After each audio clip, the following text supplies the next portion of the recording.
Padahal dia pernah berseberangan dengan SBY ketika memutuskan maju sebagai penantang SBY di Pilpres 2009, tapi toh tetap bisa bersama ya.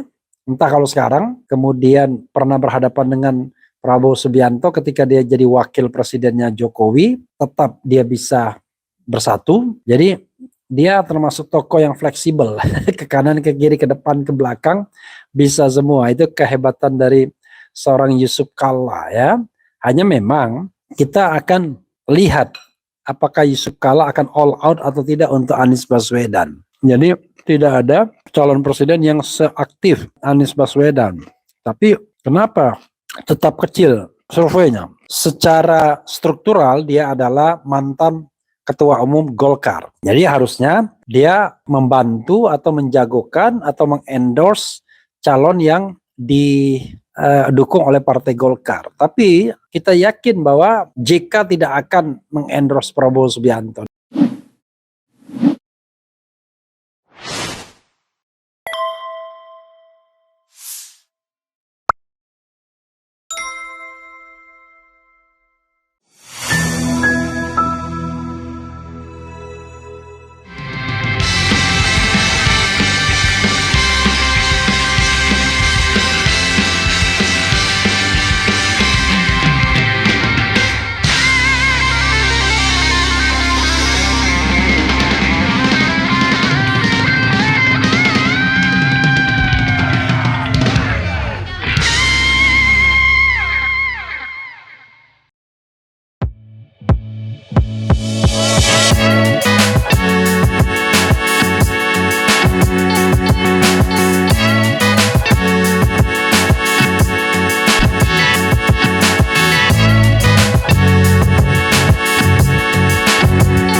Jadi kita membicarakan hal-hal kebangsaan kita sama dengan apa yang saya bicarakan dengan Puan dan dengan Prabowo. Tapi ini lebih mendetail lah apa yang kita mesti lakukan untuk bangsa ini dan tentunya juga melihat ke depan apa yang baik karena Pak Anies dengan teman-teman ini pejuang untuk kita semua.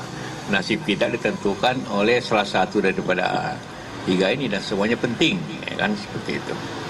Nah, karena itulah maka pagi-pagi sejak jam 7 nih kita berdiskusi, ya. Nah, itu yang kira-kira yang kita bahas itu soalnya. Silakan. Nah, apa? Oh, detailnya bicara kebangsaan. Apa yang terjadi di bangsa ini? Kalau kita tidak hati-hati, seperti semua ekonomi kita mengalami penurunan, bagaimana kita hindari pengaruh-pengaruh dari luar terlalu besar, kayak pengaruh Cina terlalu besar. Jangan walaupun kita kasih begitu saja, contohnya bagaimana di mana-mana tempat kita sudah dikelilingi oleh situasi seperti itu. Dan itu perjuangan dan itu akan ditangani oleh presiden yang akan datang. Tanggung jawabnya masalah tentu juga strategi untuk mana pengalaman saya. Saya kan 3 kali ikut pemilu, tidak mudah kan, itu tidak mudah. Tapi ya pengalaman-pengalaman itu ya kita bicarakan berubahnya apa. Kurang begitu. Ya, tadi kita sarapan sama-sama, kemudian kita diskusi. Seperti tadi saya sampaikan, berbicara masalah kebangsaan. Mas, kita bicara masalah kebangsaan itu mulai dari soal perekonomian, kemudian persoalan ketimpangan, bagaimana menjaga kemandirian. Jadi diskusi panjang, termasuk juga pengalaman-pengalaman ketika Pak JK mengikuti pemilu, Pilpres, yang tadi beliau sampaikan sudah 3 kali. Jadi diskusinya ke banyak hal. Dan sarapan paginya enak sekali, contoh Makassar tadi, Dan selesai itu saya dapat oleh-oleh multivitamin. Jadi dapat multivitamin ini mudah-mudahan jadi tambahan suplemen buat perjalanan. Nanti kayak promosi Pak. Ini dia. Tuh. Ya, jadi gini, stamina fisik, stamina intelektual, stamina mental, stamina moral gitu kira-kiranya. Ya, oke. Itu aja barangkali ya. Assalamualaikum warahmatullahi wabarakatuh. Sobat RH sekalian, jumpa lagi kita di channel yang keren ini. Keren cadas. Ya, sobat RH sekalian, kita ambil video ya. Video yang menarik mengenai JK, di mana JK mengatakan kalau dia bicara lebih detail kepada Anies Baswedan ketimbang bicara kepada Prabowo dan Puan Maharani. Apakah ini pertanda JK mendukung Anies Baswedan? Kelihatan arahnya ke sana. Cuman kan kita tidak tahu, yang namanya pengusaha dan tokoh semacam JK kan selalu ada pertimbangan-pertimbangan tertentu sebelum memutuskan. Nggak kayak kita yang nggak punya pertimbangan. Pokoknya sesuai dengan tuntunan hati nurani aja ya. Tidak berpikir untung dan rugi dan lain sebagainya. Oke, coba kita bacakan. Ini ada beberapa ya beritanya menarik. Dari tv1news.com, JK mengaku buka-bukaan berbicara dengan Anies Baswedan. Hindari pengaruh Cina yang terlampau besar. Nah, ini kira-kira kalau dikembalikan tadi kepada pernyataan Presiden Jokowi, pemimpin yang berani itu berani mengatakan tidak. Kira-kira hari ini berani nggak kita mengatakan tidak kepada Cina ya? Itu soalnya ya. Jangan bilang berani, tetapi ternyata kita sudah bangsa yang tidak atau kurang berdaulat. Oke. Jakarta tv1news.com, Wakil Presiden ke-10 dan ke-12 Yusuf Kalla, JK, mengaku berbicara lebih detail bersama bakal capres Koalisi Perubahan Anies Baswedan daripada Ketua DPP PDIP Puan Maharani dan bakal capres Koalisi Indonesia Maju Prabowo Subianto. Hal ini disampaikan JK usai bertemu Anies selama kurang lebih 2,5 jam di kediamannya. Jalan Brawijaya nomor 6, Jakarta, Sabtu pagi. Luar biasa ya. Kami membicarakan hal-hal kebangsaan sama dengan apa yang saya bicarakan dengan Puan dan Prabowo, tapi ini lebih mendetail lah apa yang kami lakukan untuk bangsa ini dan tentunya juga melihat ke depan apa yang baik, ujar JK saat ditemui awak media. Ia menjelaskan dalam pertemuan itu mereka banyak membahas mengenai ihwal kebangsaan. Salah satunya, sambung dia, Indonesia harus mewaspadai kondisi penurunan ekonomi. Bagaimana kita hindari pengaruh-pengaruh dari luar terlalu besar, kayak pengaruh Cina terlalu besar, tambahnya. Menurut JK, Indonesia kini dikelilingi oleh situasi seperti itu. Untuk dia perlu ada perjuangan yang akan ditangani oleh presiden yang akan datang seperti Anies Baswedan. Kemudian jadi kalau kita baik-baik saja, siapa bilang ya kita sangat bergantung dan tergantung sama China. Pak Anies dengan teman-teman ini pejuang untuk kita semua, ucap JK. Untuk diketahui, pada hari Rabu Ketua DPR RI Puan Maharani berkunjung ke kediaman pribadi Wakil Presiden ke-10 dan ke-12 RI Yusuf Kalla di Jalan Brawijaya, Jakarta Selatan untuk bersilaturahmi sekaligus berdiskusi soal kondisi bangsa saat ini dan tantangannya di masa depan.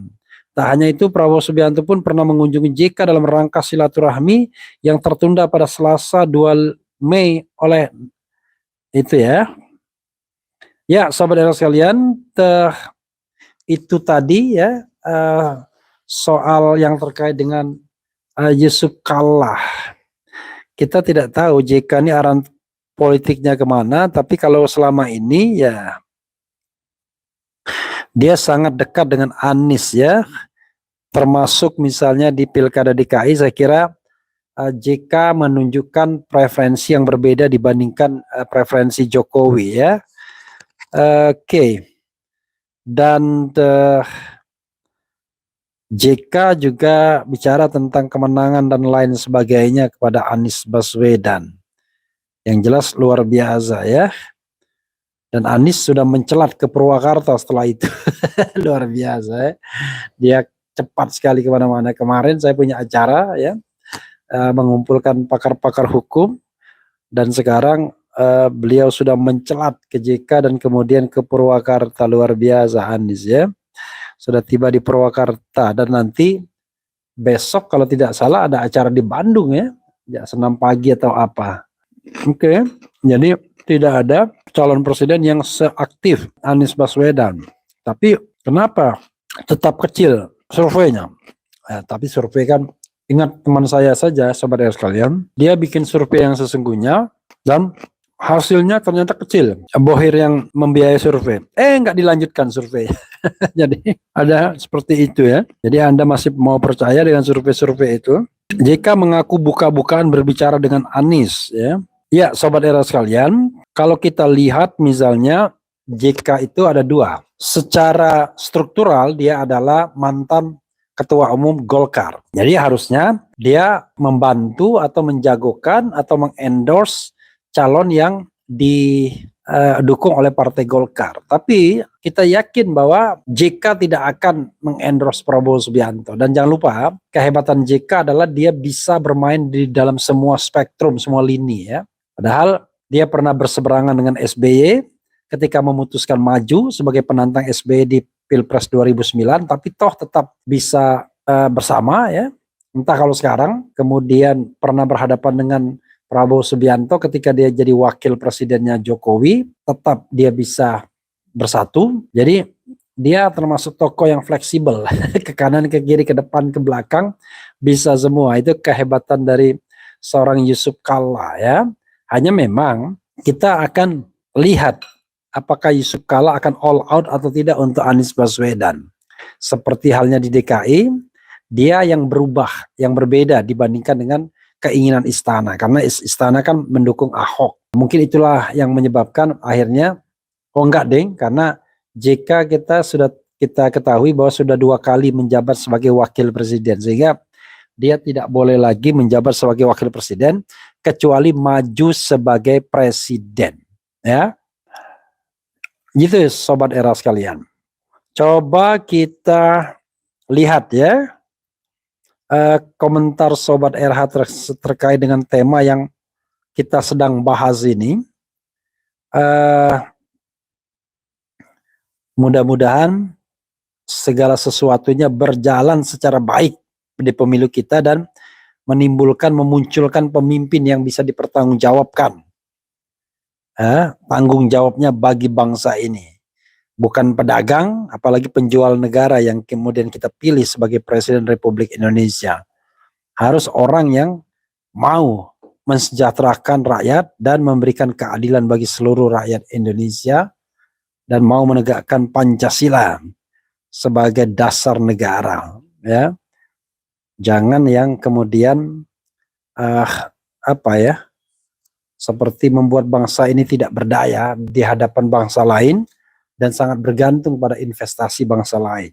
Masa sih Indonesia yang besar mudah sekali ditundukkan oleh satu bangsa yang lain, padahal kita dari sisi populasi adalah the 4th largest ya, after China, India dan Amerika Serikat. Bayangkan, the 4th largest population in the world, masa mudah ditundukkan hanya oleh kekuatan satu negara.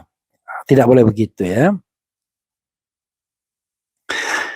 Hadir Bung RH, kalau yang lain nggak ngerti bahasa intelektual, Pak Anies paham, pasti panjang dan lebar. Ya saya membayangkan kalau ada teman ngobrol yang banyak pengetahuannya, ya bakal lama, asik. Seperti saya pernah interview sama Rizal Ramli, itu nggak, kalau dia ngobrolnya santai, kita ngobrolnya ketat di kamera, dan itu 2,5 jam sendiri ya.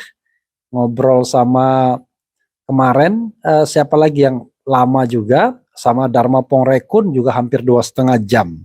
Jadi kalau kita banyak bahan ya mudah kita untuk ngobrol lama ya. China terlalu rakus terhadap dunia. Waalaikumsalam warahmatullahi wabarakatuh. Semoga Allah Subhanahu wa taala memberi jalan yang terbaik buat Pak Anies Baswedan dan Caimin untuk memimpin negeri ini mulai tahun 2004 nanti, insya Allah ya.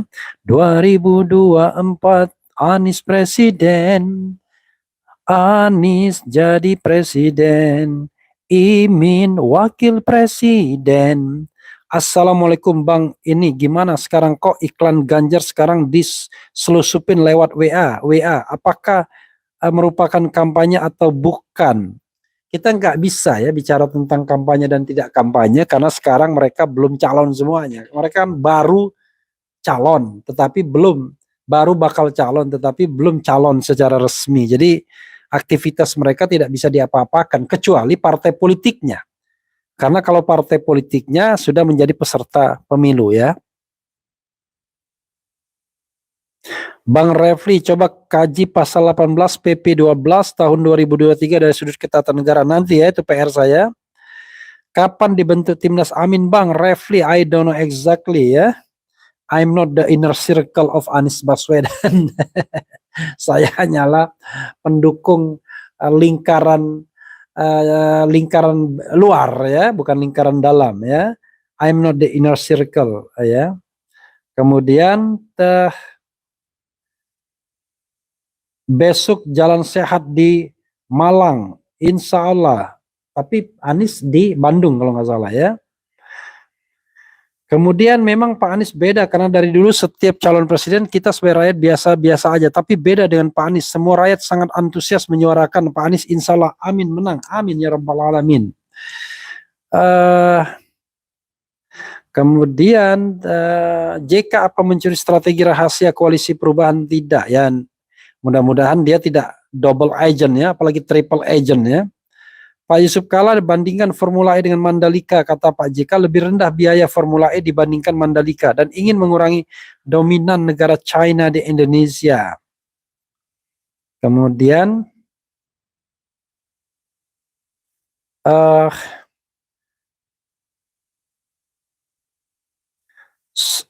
lagi ya? Bang Refli, kalau sambil makan kayaknya kurang elok. Ya makannya sedikit-sedikit aja lah. Ya kan? Oh coba kalau kita di sinetron itu kan orang sambil makan sambil ngobrol nggak apa-apa ya. Sedikit-sedikit tapi ya nggak banyak-banyak juga ya. Kalau banyak-banyak memang nggak sopan. Malam RH, apa betul dengar-dengar Said Agil Siraj mau ditunjuk jadi kapten Timnas Amin? Kalau bisa jangan dah. I don't know exactly ya. Saya bukan the inner circle of Anies Baswedan. Karena itu saya tidak bisa answer the question. Apakah Said Agil will be the captain of Anies team? Ya, mudah-mudahan iya dan tidak. Saya juga tidak tahu ya. Orang kalau di RH channel yang dijagokan adalah Gatot Nurmantio. But if you don't have any relationship with Anies Baswedan dan his supporters ya susah juga ya. His political party supporters ya susah juga. Jadi karena itu ya kita lihatlah bagaimana nanti ke depannya. Kita berharap bahwa tetap saja orang seperti Gatot Nurmantio itu mendukung langkah Anies ya, karena ikonnya kan dia kan perubahan. Nah, kalau perubahan di Anies Baswedan. Tapi kita tidak tahu, kita doakan yang terbaik saja bagi bangsa ini. Itu saja sahabat era sekalian. Apa lagi ya? Bang Refli, kapan kita bertemu kembali? Rifki Fadlur Rahman, saya nggak tahu siapa ini. Pak Jokowi mengamanatkan agar rakyat memilih pemimpin yang bernyali. Menurut jejak digital yang berani lawan Opung dengan menutup pulau reklamasi dan Alexis itu Ganjar atau Prabowo ya? I don't know exactly ya. Karena yang saya tahu adalah Anies Baswedan. Tugas JK hanya lobby-lobby dan buat kompromi dengan pihak lain, bukan sebagai think tank. Ya, sahabat sekalian, itu saja. Wassalamualaikum warahmatullahi wabarakatuh. Cie.